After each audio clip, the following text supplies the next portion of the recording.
पढ़ने जा रहे हैं वो पढ़ने जा रहे हैं अधिगम वक्र। अधिगम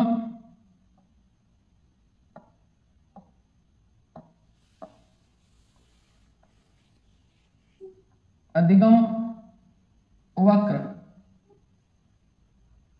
क्या पढ़ने जा रहे हैं? अधिगम वक्र। कोई दिक्कत आएगी इस बोर्ड में? अगर बात करें अधिगम को लर्निंग कहते हैं और इसको कर्व बोलते हैं। अगर लिखना चाहो तो लिख लेना बेटा वीई कर्व, ठीक है ना। लर्निंग कर्व यानी अधिगम वक्र की बात कर रहा हूं। अधिगम वक्र का अर्थ सीधा सा है कि जब हम पढ़ते हैं या किसी चीज को सीखते हैं, अधिगम का अर्थ होता है सीखना, यानी जब हम किसी वस्तु को सीखते हैं ना तो उसमें उतार चढ़ाव होता है। तो हम एक गति से नहीं सीख पाते। कभी तो हमारी सीखने की गति तेज हो जाती है, कभी मध्यम हो जाती है, कभी बिल्कुल निम्न चली जाती है। यानी जब ये अधिगम के सीखने की गतियां कम ज्यादा होती है ना, और इसको अगर मैं एक ग्राफ पेपर पर अंकित कर दूं तो वो क्या कहलाएगा? मेरा अधिगम वक्र कहलाएगा। एक आकृति बन जाएगी जो हमारे अधिगम की उन्नति और अवनति को दर्शाती है। सर जी सभी सब्जेक्ट चल रही है ना बेटा? सभी की चल निकिता राधे राधे। जैसे अगर बात करूं, आपने ग्राफ बनाया होगा सभी ने इस तरह का, ठीक है ना। ग्राफ में ऐसे कॉलम होते थे ना, ऐसे सभी ने बनाए हैं ऐसे, ठीक है ना। ऐसे कॉलम हुआ करते थे। यानी मैंने जो सीखा है, ठीक है, जैसे मैं इस तरफ लिख दूं प्रयास, क्या लिख दूं मैं? प्रयास। और इस तरफ मैं लिख दूं अधिगम, क्या लिख दूं? अधिगम, ठीक है। इस तरफ मैं अधिगम लिख दूं, इस तरफ मैं प्रयास लिख दूं। और जब मैं कोई भी चीज सीख रहा हूं तो मैं क्या करता हूं? जिसका तो वो हमारे पढ़ने की गति क्या होगी? तेज हो जाएगी। कुछ दिन तेज चलेगी, फिर डाउन हो जाएगी, फिर बिल्कुल डाउन चली जाएगी।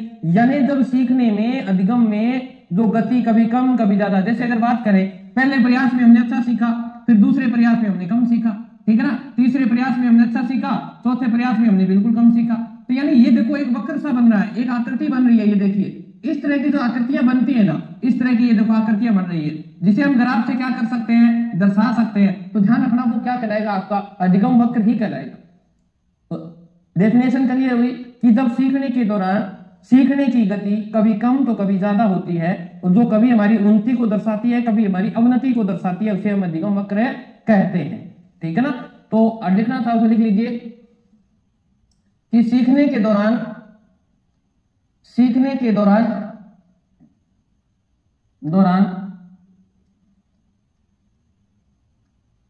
सीखने में उन्नति व अवनति को ग्राफ पर प्रदर्शित किया जाता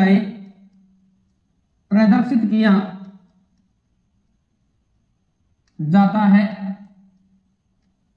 उसे अधिगम वक्र कहते हैं। उसे अधिगम वक्र कहते हैं, ये मैंने आपको अधिगम वक्र की परिभाषा बता दी है, ठीक है। अगर मैं अधिगम वक्र, सर जी आज का पेपर में आया है क्या? रीड कर पेपर की क्या कह रहे हो? निकिता क्या पूछ रही है? माया पूछ रही है आपकी क्लास तो 11 से थी ना? नहीं, मेरी क्लास तो उसी टाइम होती है बेटा साइकोलॉजी की। तो ये कौन सी क्लास है? रजनी साइकोलॉजी की है बेटा, मनोविज्ञान की।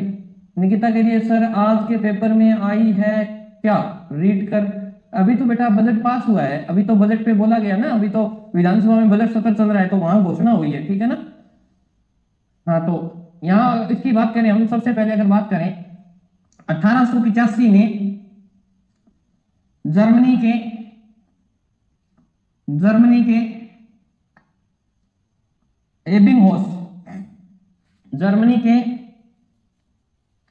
हर्मन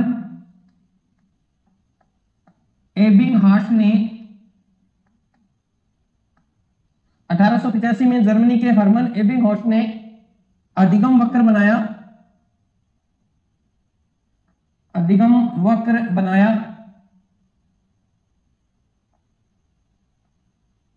ठीक है। सबसे पहले आपको पूछ रहे कि बनाने वाला कौन था, और इन्होंने जो बनाया था ना एबिंगहास ने, ये बनाया था वीसमन।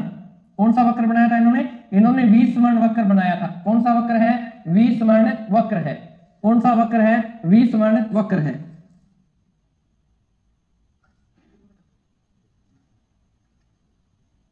उतार लीजिए आप इसको।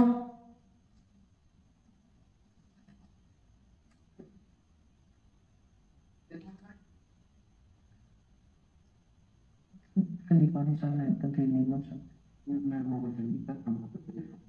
यहाँ पर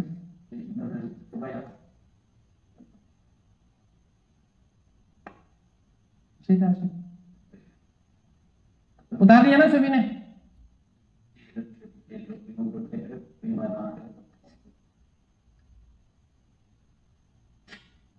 सभी ने उतार लिया होगा। अब क्या, ये तो अधिगम वक्र है। अब एक शब्द आपके सामने आएगा बेटा, अधिगम पठार। क्या आएगा? अधिगम पठार आएगा। अधिगम पठार, अधिगम पठार ये क्या होता है? देखो पठार का अर्थ होता है पर्वत आ गया। जैसे हम रास्ते से जा रहे हैं, देखो ये रास्ता है, रास्ते में जा रहे हैं, यहाँ बीच में कोई पठार आ गया तो रुकावट आ गई ना, रुकावट आ गई। यानी हमारे रास्ते में जब रुकावट आती है, उसी प्रकार जब सीखने के दौरान जब हमारी रुकावट आ जाती है, उसे अधिगम पठार बोलते हैं। क्या बोलते हैं? अधिगम पठार बोलते हैं। ओके, तो इसमें लिखना है आपको अधिगम पठार में, जब सीखने की गति अचानक रुक जाती है, ठीक है ना। जब सीखने की गति अचानक रुक जाती है, ठीक है ना, एकदम रुक जाती है, वो क्या कहलाएगी आपकी? अचानक रुक जाती है, या इसकी जगह एक शब्द और भी लिख सकते हो आप, एकदम ही रुक जाती है, उसे हम अधिगम पठार कहते हैं। क्या कहते हैं? अधिगम पठार कहते हैं। तो ध्यान रखना, ये बात कही किसने थी? तो ध्यान रखना, इसको कहने वाले हैं रोस ने कही थी कि जब जैसे हम सीख रहे हैं, जैसे मैं यहां सीख रहा हूं, ये लीजिए अपने वैसे बना लिया है, ये वक्र बना रहे हैं ये लोग, ठीक है, और यहां मेरा प्रयास है और इधर अपना अधिगम है।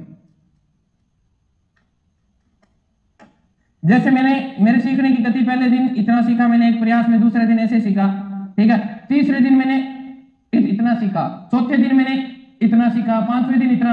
यानी अब ये देखो एक से ही चल रहा है, यानी एक साथ चल रहा है, तो यहां मेरे अधिगम में क्या आ गया? अब पठार आ गई, यहां बाधा आ गई, तो ये आपका क्या कहलाएगा? अधिगम पठार कहलाएगा। समझ में? यानी प्रयास मेरा वही हो रहा है और मुझको उतना ही याद हो रहा है जितना पहले था। तो ये अधिगम में क्या है आपका? एकदम अधिगम रुक जाता है, इसे अधिगम का पठार बोलते हैं। ओके, अधिगम पठार, जब सीखने की गति एकदम रुक जाती है, उसे अधिगम पठार कहते हैं। ओके, कंफर्म हो गया होगा आपको। चल, अब कुछ विद्वानों ने अधिगम वक्र के प्रकार बताए बेटा। आपको पूछ सकता है कर्व कितने प्रकार के होते हैं? ध्यान रखो, कर्व जो होते हैं वो वक्र 4 प्रकार के होते हैं। कितने प्रकार के? 4 प्रकार के होते हैं। ओके, वक्र कितने प्रकार के होते हैं? ये सीधा प्रश्न पूछ सकता है। अगर डीपली जाए वो, अगर वो डीपली जाए, तो मैं वैसे तो आपको लिखवा देता हूं, अगर डीपली जाए तो 4 वक्र में से पहला वक्र अगर बात करें तो रेखीय कह सकते हो आप इसे, या सरल वक्र कह सकते हो, सरल वक्र। तो आपको यह पूछ सकता है कि सरल वक्र किसने बताया था? 4 वक्रों में से सरल वक्र किसने बताया था? तो ध्यान रखना, सरल वक्र किसने बताया था? तो लैकमैन ने बताया था। किसने बताया था? लैकमैन ने बताया है, लैकमैन ने। ओके, और फिर 2, 3 और 4 ये कौन कौन से हैं? तो लिख लेते हैं, नतोदर वक्र, दूसरा है उनोत्तर, गलत हो गया क्या? उनोत्तर होगा शायद, उतोत्तर से था, गलत हो गया, उतोत्तर वक्र, और फिर आएगा सर्पिलाकार कह दो, मिश्रित कह दो, ठीक है ना, सर्पिलाकार वक्र। ये जो तीनों बताए थे, ये बेकर ने बताए थे। किसने बताए थे? बेकर ने।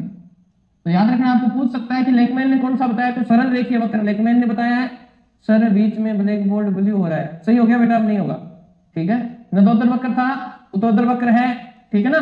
तो ध्यान रखना, ये एक तो लैकमैन ने बताया और ये तीनों है वो ये किसने बताए हैं? बेकर ने बताए हैं, ठीक है। तो सबसे पहले अपन ये सीख लेते हैं, नंबर 1 वाला ये सीख लेते हैं। जैसे आपको मैप में याद रखना है सरल रेखीय वक्र कौन सा होता है, ठीक है।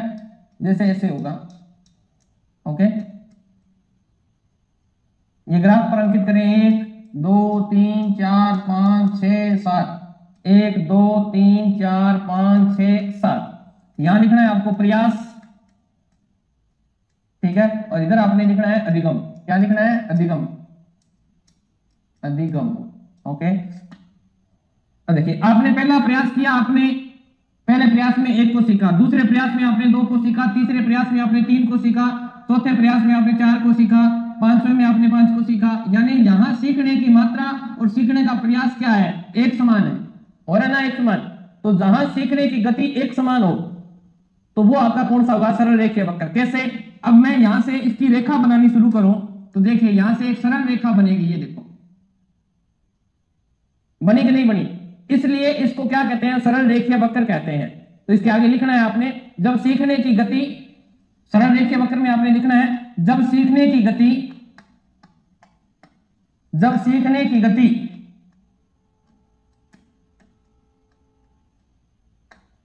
एक समान हो, जब सीखने की गति एक समान हो।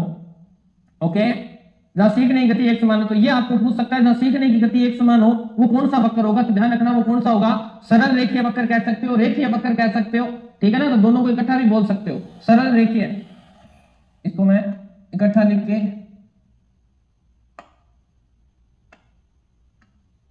सरल रेखीय वक्र भी कहते हैं, इसे सामान्य वक्र भी कह देते हैं, कोई दिक्कत नहीं है, ठीक है। तो ये आपको मैंने सरल रेखीय वक्र बनवा दिया है। अब आप इसको अच्छी तरह से उतार लीजिएगा कैसे बनाया है।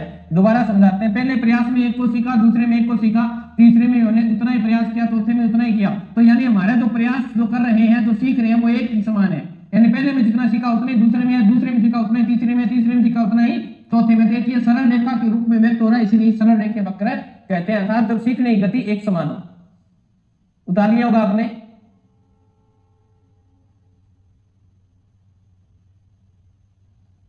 जब सीखने की गति एक समान हो। ओके, अब 2 नंबर वक्र की बात करेंगे अपन, उत्तरोत्तर। देखिए इसके नाम अलग अलग दे सकता है आपको, वहां पर नाम अलग अलग दे सकता है, इसलिए आपको इसको याद करना है। इंग्लिश का शब्द याद कर लेना बेटा इसके लिए। उत्तल कह सकता है, उत्तरोत्तर है तो ऋणात्मक हो जाएगा। देखो किताबों में आपको यहाँ धनात्मक दिया होगा, परंतु आप जब सर्च करके देखोगे तो आपको पता चलेगा कि हकीकत में हम उल्टा ही पढ़ रहे थे, वक्र, ठीक है ना। तो उत्तरोत्तर, उत्तल ऋणात्मक वक्र इसे कहते हैं। तो वैसे इसका नाम क्या हो जाएगा? इंग्लिश में लिखना है CON, कॉन्वेक्स कर्व, कॉन्वेक्स है कर्व। आपको इंग्लिश में याद कर लीजिए, बाकी दिक्कत नहीं आएगी। तो देखो इसमें क्या होता है, उत्तरोत्तर उत्तल वक्र भी कहते हैं। कई जगह आपको क्या है, कई किताबें आपको हो सकता है मेरी वाली में भी ऐसा ही हो, तो वहां पर आपको ये भी दे सकता है, ठीक है ना। इस तरह भी आपको देखने को मिल सकता है, तो कोई दिक्कत नहीं है। आपको इंग्लिश में याद करना है शब्द, आपको इंग्लिश में शब्द याद करना है। कॉन्वेक्स कर्व, कॉन्वेक्स कर्व क्या होता है देख लेते हैं। जैसे अपन पहले इसको बना ही लेते हैं, फिर देखेंगे। यही था ना, यही था।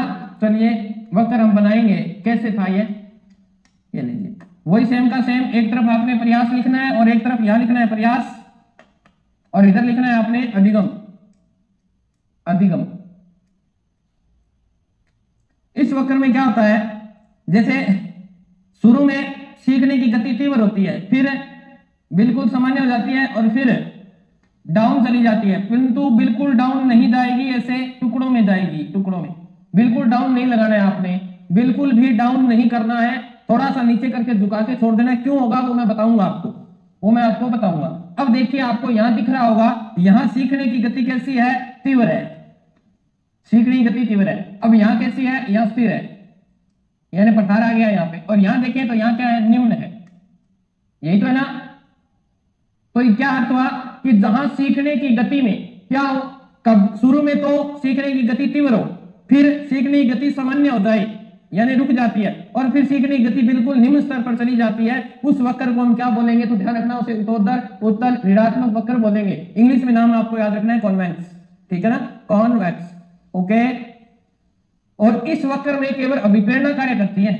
ध्यान रखना, अगर इस तरह का वक्र बनना है ना तो बच्चे को मोटिवेट करना पड़ेगा। तो इस वक्र में अभिप्रेरणा कार्य करती है, अभिप्रेरणा कार्य करती है। मोटिवेट करो बच्चे को। अगर इस तरह का वक्र बनना है, शुरू में बहुत पढ़ता था, फिर उसने थोड़ा कम कर दिया, फिर बिल्कुल ही डाउन कर दिया, और यहाँ बिल्कुल मिलाना नहीं है। क्यों नहीं मिलाना है वो भी बताता हूँ, देखो समझो इसको।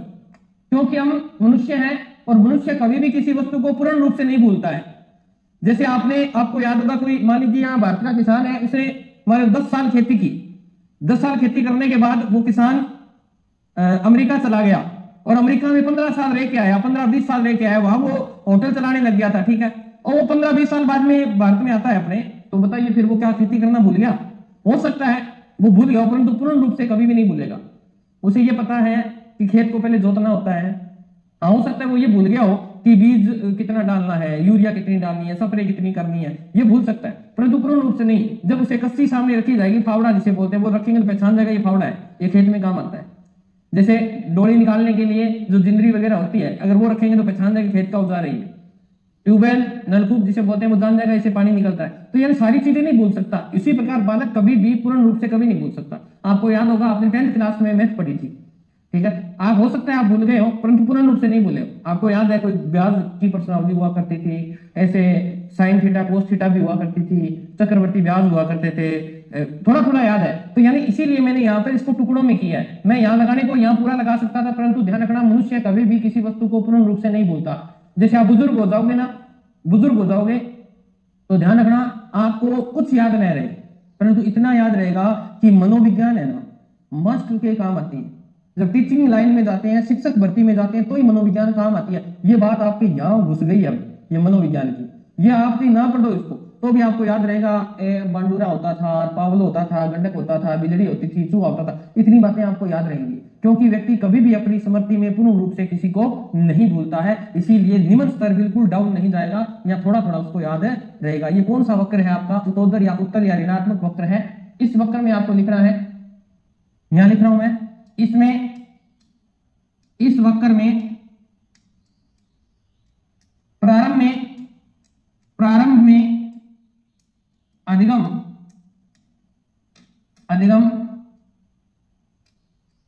तीव्र गति से कुछ समय बाद स्थिर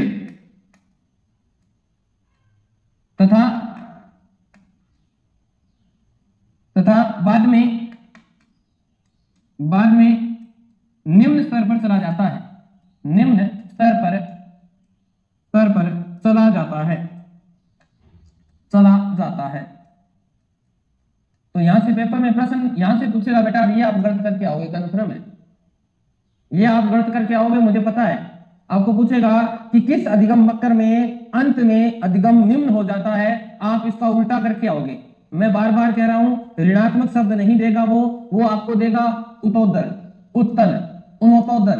ध्यान रखना, आप इन शब्दों को देखकर उलझ मत जाना कि उन्नत शब्द आ रहा है, उन्नत का मतलब प्रगति करना होता है, नहीं, ये ध्यान रखना है। उत्तोदर का अर्थ ये नहीं है, ठीक है ना।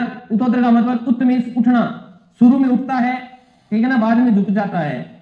यानी देखो शुरू में उठ रहा है ना, फिर बाद में झुक गया है। तो पेपर में प्रश्न यहीं से आता है, इसको अच्छी तरह से रट्टा लगना है, घोटना है, इसको याद कर लेना। चलिए नेक्स्ट अपन देखते हैं नंबर 3। जब मैंने आपको उत्तोदर करा दिया है तो इसका अपोजिट आएगा बेटा, बिल्कुल अपोजिट। यहां से भी एग्जामिनर आपको उठाने का प्रयास करता है, ठीक है। तो नाम है उसका निम्नतोदर। आप इसे, वो क्या था, उत्तल था, ये क्या हो जाएगा, अवतल। ये क्या हो जाएगा, अवतल। आप इसे, वो ऋणात्मक था, ये क्या हो जाएगा, धनात्मक। कौन सा वक्र हो गया, धनात्मक है वक्र। वो कौन सा वक्र था, कॉन्वेक्स था क्या, वो कौन सा था, कॉन्वेक्स। ये है कॉनकेव, कॉनकेव कर्व। इंपॉर्टेंट कर लेना, इंग्लिश में नाम आपको कुछ जगह याद करवाने हैं, कॉनकेव कर्व, ठीक है ना। तो इस वक्र में ये उसके बिल्कुल अपोजिट है बेटा, किसके, जो अपन ने पहले किया था उसके, ठीक है। वैसे का वैसा मैं प्रत्येक को बना के दिखा रहा हूं बेटा, आपको याद रहता है। बस प्रश्न यहीं से आएगा, दूसरे और तीसरे से ही आएगा, ये बात आप ध्यान रखना सही। इस वक्र में क्या होता है, शुरू में जो होता है ना, मैं यहां लिख देता हूं, यहां प्रयास लिखना है आपको, और इधर अधिगम होगा, ठीक है। इसमें शुरू में जो सीखता है बालक, वो निम्न स्तर होता है बिल्कुल, फिर धीरे धीरे बढ़ता जाएगा, फिर इस तरह बढ़ जाएगा। तो यानी शुरू में प्रारंभ में सीखने की गति क्या होती है, निम्न होती है। ये देखो निम्न है कि नहीं है, और बाद में देखो क्या हो गई, उच्च हुई ना, उच्च कह दो तीव्र कह दो, एक ही बात है। लाइन क्या बन गई, जहां सीखने में या अधिगम में प्रारंभ में गति निम्न हो और अंत में गति क्या हो जाए, तीव्र हो जाए, उसे कौन सा वक्र कहेंगे, उसे नतोदर कहेंगे। क्या कहेंगे, नतोदर। और ये देखो इसको ऐसे याद कर लो, नतमिस होता है झुका हुआ, ये देखो झुका हुआ है कि नहीं है, प्रारंभ में क्या है, झुक रहा है, ठीक है। फिर हो रहा है उधर, उधर में होता है उठना, और फिर बाद में क्या हो रहा है, उठ रहा है, ये तो उठ गया ना। तो ये बात आपको ध्यान रखनी है, आपको यही उड़ जाएगा। तो इस वक्र में आपको ध्यान रखना है, इस वक्र में इंपॉर्टेंट लिखना चाहिए यहाँ पे, इस वक्र में अभिप्रेरणा, अभिप्रेरणा और रुचि, अभिप्रेरणा व रुचि दोनों कार्य करती हैं, दोनों कार्य करती हैं। कैसे, अभी बताते हैं आपको कैसे। हाँ मेरा शायरो, क्यों हो, सो गया तेरा सारा, सो गए क्या सभी मेरे शायरो, सो गए, लगता तो ऐसे ही है कि आप सो गए हैं। यानी यहां देखो बच्चा बिल्कुल नहीं पढ़ रहा है, पढ़ने की गति क्या निम्न है, तो उसे मोटिवेट कर दो। अब मोटिवेट करेंगे तो उसमें रुचि जागृत होगी, रुचि जागृत होगी तो वो क्या हो जाएगा, अपने आप ही कार्य करना, अधिगम करना प्रारंभ कर देगा। तो इसमें आपको लिखना है, इस वक्र में आरंभ में अधिगम, आरंभ में अधिगम गति निम्न, परंतु बाद में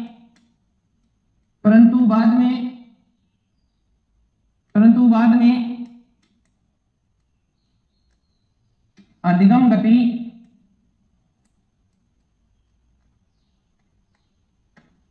तीव्र हो जाती है। मैंने आपको कह दिया है यहां से 101% पेपर में प्रश्न पूछेगा, आप गलत मत कराना बेटा, उड़ मत जाना। नतमिस होता है झुका हुआ, ये लो झुका हुआ है पहले, फिर उतारा है तो उतर, ये लो ऐसे उठेगा, आपको वही हो जाएगा। पूछेगा किस अधिगम में, किस वक्र में अधिगम प्रारंभ में निम्न होता है, बाद में तीव्र होता है, तो आप उल्टा मत कर देना, दूसरे और तीसरे को कहीं मिक्स कर दो, ऐसा नहीं करना है। ओके, लिख लिया आपने, उतार लिया होगा।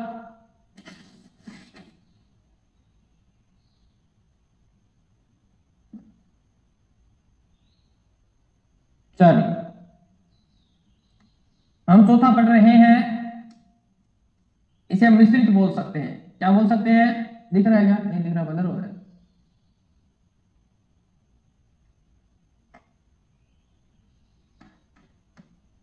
इसे हम मिश्रित बोल रहे हैं, मिश्रित कह सकते हैं, इसे हम एक्स आकार कह सकते हैं, ठीक है। इसे सर्पिलाकार भी कह सकते हैं, सर्पिलाकार। इसे हम क्या कह सकते हैं, सीढ़ी नुमा भी कह सकते हैं, सीढ़ी नुमा वक्र। तो कोई इंपॉर्टेंट नहीं है, दोनों वही इंपॉर्टेंट है, वहां से प्रश्न आपके पूछेगा, ठीक है ना। ये इसके अन्य नाम है, याद रखना है। तो इसमें मैं यहां लिख देता हूं पहले कि इस अधिगम वक्र में, इस अधिगम वक्र में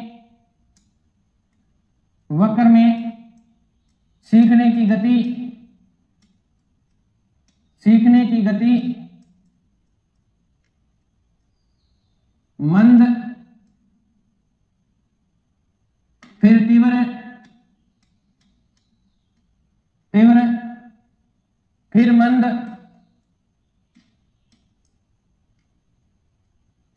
फिर तीव्र,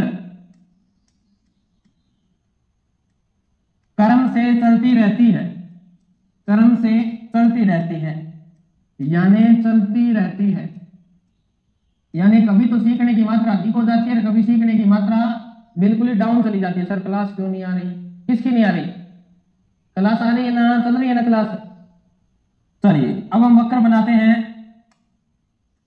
ये दो, ठीक है, वक्र बनाते हैं,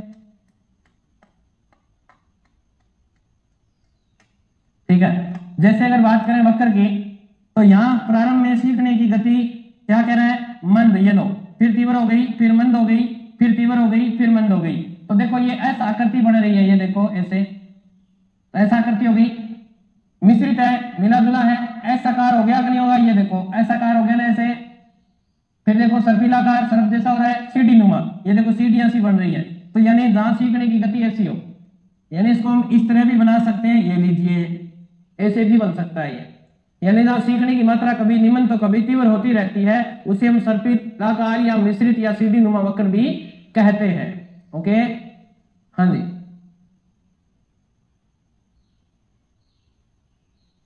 समझ में आ गया सभी के? आ गया ना? चलिए अभी रिपीट करेंगे इसको। मैं यहां से, ये कोई इंपॉर्टेंट नहीं है, यहां से इंपॉर्टेंट है, इसको इंपॉर्टेंट कर लेना बेटा।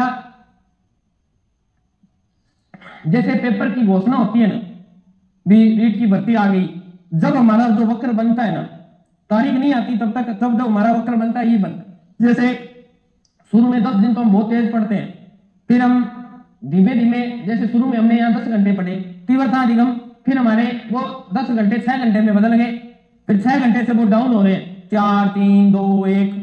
तो यानी ये कौन सा वक्र बन रहा है? ये आपका उत्तरोत्तर वक्र बन रहा है, ठीक है ना? कौन सा? ऋणात्मक वक्र बन रहा है। और जैसे पेपर का हमारे पास 15 दिन बचते हैं, तब ये वक्र बनेगा। बनता है कि नहीं? आप जैसे अब पढ़ रहे हो, क्या वैसे ही पढ़ते हैं? पेपर आता है नजदीक तब नहीं पढ़ते, तब आपके पढ़ने की जो स्पीड होती है ना, बहुत तेज होती है कि नहीं होती? आप एक दिन में एक सब्जेक्ट कवर कर देते हो, हिस्ट्री एक दिन में पूरी, ज्योग्राफी एक दिन में पूरी, साइको एक दिन में पूरी, जब पेपर के 10-15 दिन बचते हैं। तो यानी ये देखो, यहाँ डाउन था और जैसे पेपर आया गया कितना तेज हो गया। तो ये दोनों वक्र इंपोर्टेंट है, दोनों में से ही पेपर में प्रश्न पूछेगा। सभी ने उतार लिया होगा? उतार लिया? चलिए